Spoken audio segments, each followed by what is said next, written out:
Coming up on the Donlon Report, we're calling it COVID common sense. 2 cities, same rules, and 1 player. How is it he's able to play in one city but not the other? Does that make any sense? We'll get into some of that just ahead. Also, where have all the migrants gone? The troubling number that have not checked in with the Fed since they were processed, and how the government should respond at the border. But first, the Flight Attendants Union says one major airline is making them come to work while COVID positive. The person making that claim joins us just ahead. Great to have you with us live in our News Nation studios in Chicago. The Donlon Report starts right now.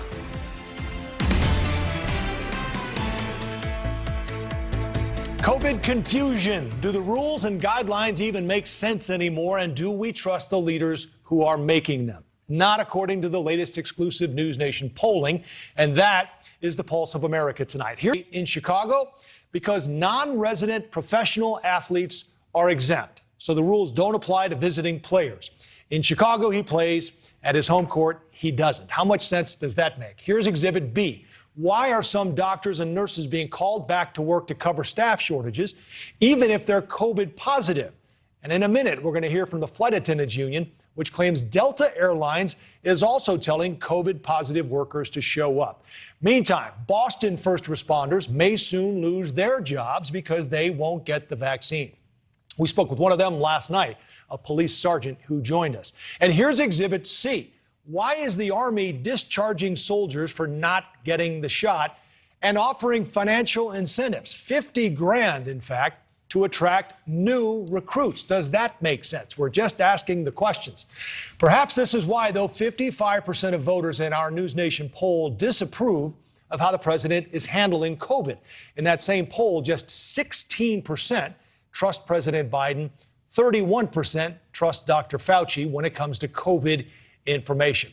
You can count the doctor we had on the broadcast last night as one of them. Here's some of what he told us. Mayor Wu should really reconsider this. She's not following the science. I don't think the Harvard medical establishment from which Dr. Walensky came is following the science. I think we're really falling away from medical ethics and science. And really, for all of the chest beating about following the science, I got to tell you, these police officers and first responders are heroes.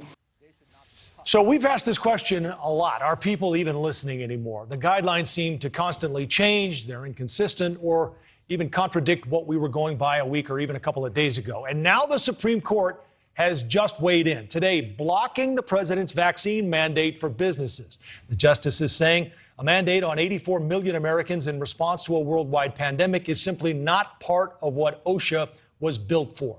Even before that ruling, major companies were firing employees or threatening to do so if they weren't vaccinated, including Nike, Google, Citigroup, JP Morgan, Columbia Sportswear. Now, businesses can do what they want, but is now a good time to be firing workers or to be forced to fire workers with record job openings and a labor shortage, not to mention all the people who are out sick with COVID right now? We've discussed the protection provided by natural immunity on this program as well, most recently, again, last night. It appears Omicron is about to peak. Several experts have told us we could be close to or at herd immunity once we're on the other side of that. But people are confused, understandably, because a lot of what we're doing doesn't seem to make a lot of sense. Coming up, someone who does make a lot of sense. That's why we bring him on, Matt Taibbi. We always enjoy his perspective. First, though, Sara Nelson, president of the Association of Flight Attendants. Sara, it's good to have you. Your members say they're being called back into work even if they're COVID positive. Delta is denying that. How do you prove your case?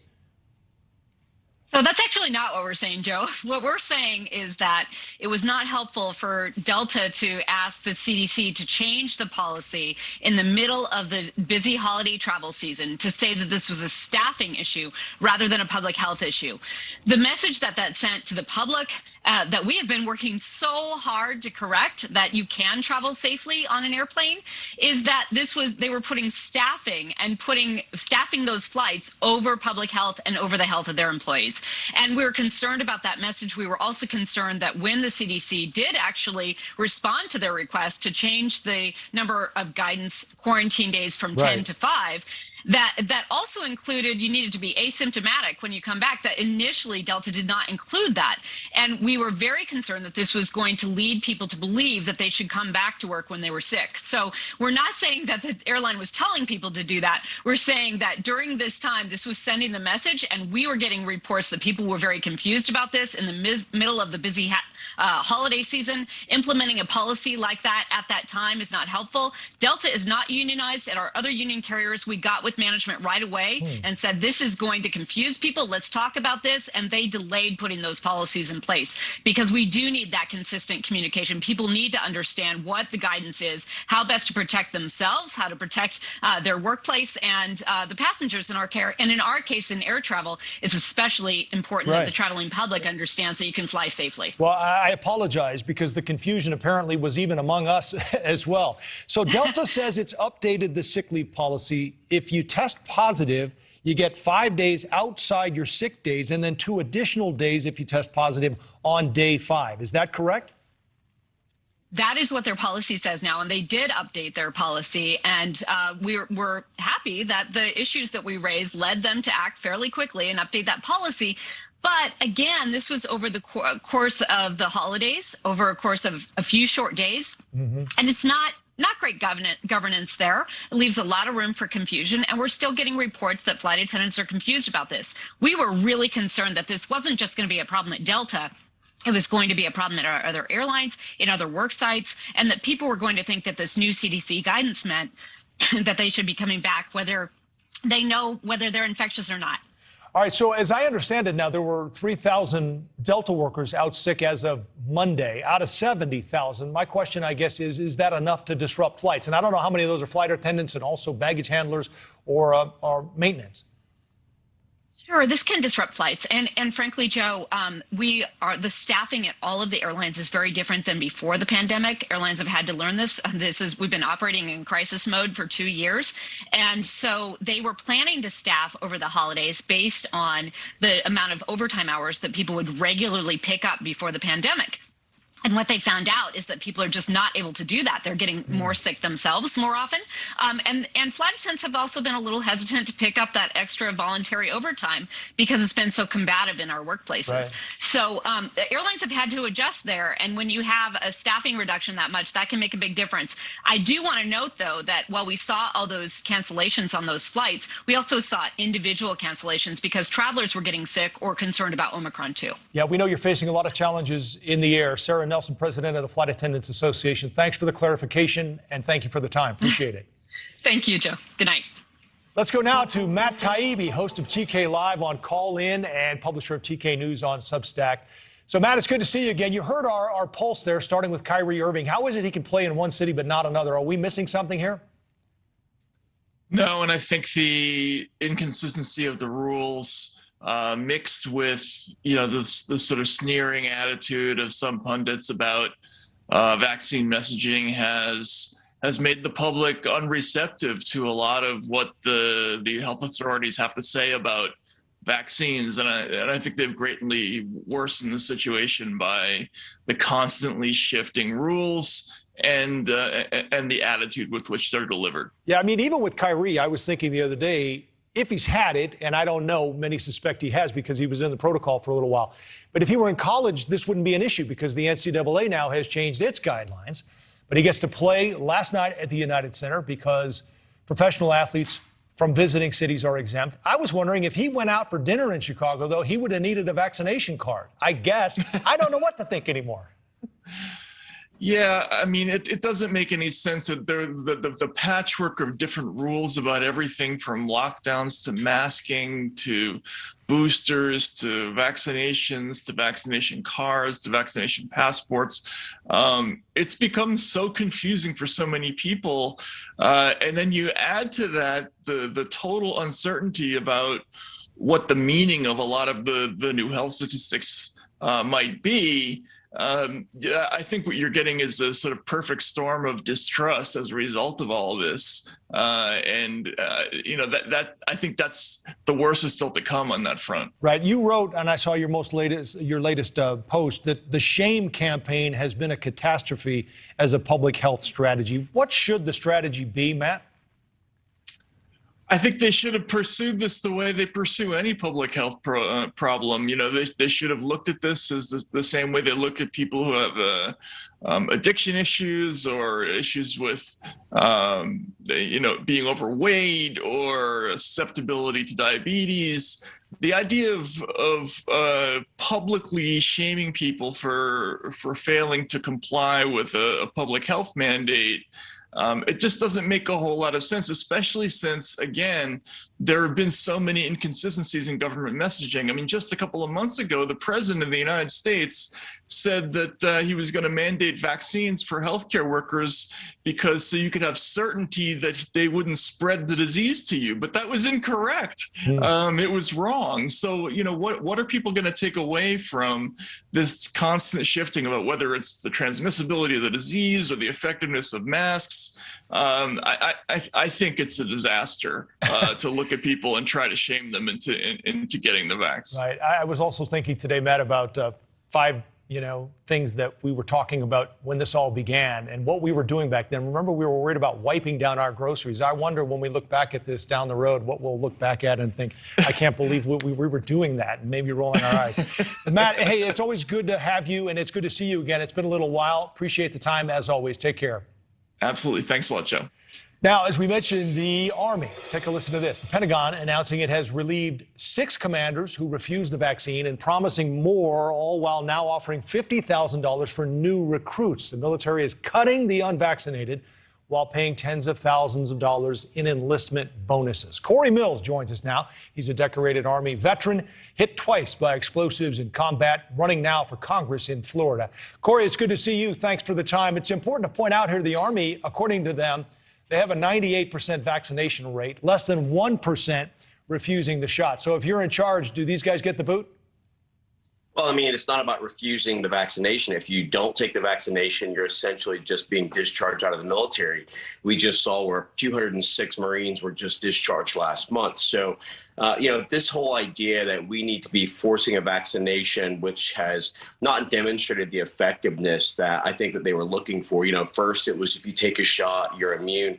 If you take 2 shots, you're immune. Now, if you take a booster, you're, still transmitting, but, it's better than before. I mean, so what you're looking at is a weakening of our military readiness. What you're looking at is a military purge overall. And this idea that you're now going to try and incentivize through $50,000, well, you're only going to go ahead and get those who are trying to be loyalists to the administration that's in place, not to themselves and not to what's important, which is looking at human immune susceptibilities or capabilities, looking at the various studies on how we would actually be, effective as healthy adult males or females, especially those who are in the military. So I don't think that this is really the way to go. I don't think we should be dividing our military or making them decide whether or not they continue their career or if they take a vaccination that may be against certain religious beliefs. Well, they do get the option to exempt out, and I guess there are hundreds of cases that are pending on that right now. Corey, I looked it up today. I don't need to tell you, but DOD administers 17 different vaccines. Why is this one so controversial? Well, I think the fact that this vaccination in itself has not been tested and had the long-term testing that it was necessary. I mean, it's not like something like your standard influenza. It's not something like your Hep B, your tetanus shot, your PPDs, things like that we have. I mean, even the anthrax vaccinations that they had that were, relatively new had already had lots of long-studied trials. Right. It wasn't actually expedited or fast-paced. So I think that, people aren't really confident. And like your previous guests were talking about, the mismessaging that's going on has also created a lack of confidence in this. And so I think that, when it comes to certain types of medical testing and vaccinations, absolutely, I think that they're necessary. When it comes to something like this, I think that it's still up for debate. Do you think it's possible the Army changes its policy? I mean, we're seeing other groups and organizations change guidelines and change the way they're looking at things as we learn more about this virus. Is it possible that these folks will have been discharged for no reason? I think absolutely that's going to be the case. I mean, you also have things like where the Naval Special Warfare has already, levied a suit, and that suit has been upheld so far, and it's still going to trial, so they can't actually get rid of our special operations. We're putting millions of dollars into each operator. Like myself, I had over $1 million in training in schools that was put into me, and now you're just getting to discharge these individuals. And let's look at something else as well, which is that let's say there's a 1% chance that you have some type of a reaction or a response to this which isn't favorable health wise, and it takes you out of service that way. Now you're booting out people for not taking the vaccination. You have certain people who are having certain types of side effects to it who are no longer military ready, and you're trying to go ahead and recruit because we're at our lowest recruitment point. Again, this does not do a lot for us from a national security perspective, from a military readiness perspective, or for joint cohesiveness, which is what we need in the military, not critical race theory and not forced vaccination. Corey Mills, twice injured U.S. Army combat veteran, now congressional candidate in Florida. Corey, it's good to see you. Thank you, sir. Thank you. Take a look at this. You've maybe seen this comparison. It's a penny, and right next to it is how much fentanyl it takes to kill you. Not much at all. You can barely see it. It's that little powder there. Up next, how social media is making it easier for people, even kids, to get their hands on this deadly drug. And we've shown you the images of migrants crammed into detention facilities on the Arizona border. Tonight, new information on how many are disappearing into the country after being processed. Don't forget, you can follow us on social media at the Donlon Report. We'll be right back. New report is sounding the alarm for parents. A deadly drug that we've reported on a lot here, fentanyl, is becoming more accessible to kids on the internet. For more on this now, we want to go live to News Nation's Marky Martin and find out more about how kids are getting a hold of this. As I understand it, Marky, it's as easy as social media. Yeah, it's very easy. Hey, Joe, and fentanyl isn't just killing the drug addicts that are willingly and knowingly taking this drug, right? It's now winding up in the hands of kids who oftentimes don't even know what they're consuming. And so often we see it this fentanyl wind up in a vape pen. Sometimes it's disguised as candy. Sometimes it's disguised as other prescription pills like oxycodone, Adderall, Xanax, and these kids just have no idea. To your question about how are they gaining access to it, unfortunately, the answer is at the root of a lot of other concerns we have about kids these days, and that's social media. It's right there in their back pocket. At the click of a button, they can connect with dealers on a Snapchat or an Instagram, and they can get it in the blink of an eye. So to answer your question, Joe, it has become scarily accessible to kids. And also deadly, Marky. As we pointed out, it's now the #1 killer of adults between the age of 18 and 45. You would think law enforcement would want to crack down on this as much as they could, but California lawmakers have just passed on an opportunity to do that. Yeah, state lawmakers there actually just rejected a bill that would allow for drug dealers who knowingly sold a drug that killed somebody to be charged with voluntary manslaughter or in some cases even murder. I mean, this would have been a big warning, a big red flag to drug dealers saying, hey, the gravity and the severity of your consequences here for selling this drug, the gravity is severe. And, you know, I would be remiss to say, too, that, you know, here in Texas without saying that a lot of those drugs, a lot of the fentanyl is coming through the Texas borders here. It's crossing over.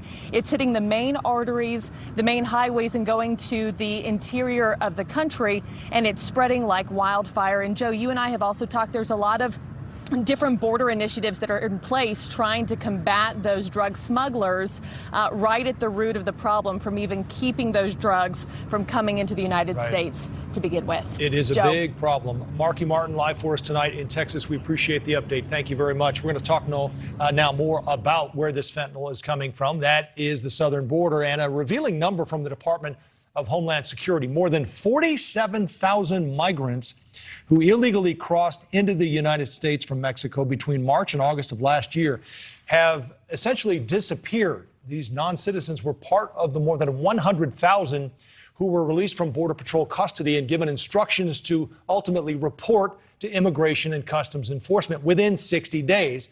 And they have so far failed to check in and are now almost certainly somewhere in the United States. Joining us now to answer more on how this happens and where the migrants go, former acting DHS Secretary and Heritage Foundation visiting fellow Chad Wolf. Chad, it's always good to see you. Tell us a little bit more about what's happening here. So they're released and are told to report, and as we know now, 47,000 of them haven't, at least yet. Are you surprised at that number?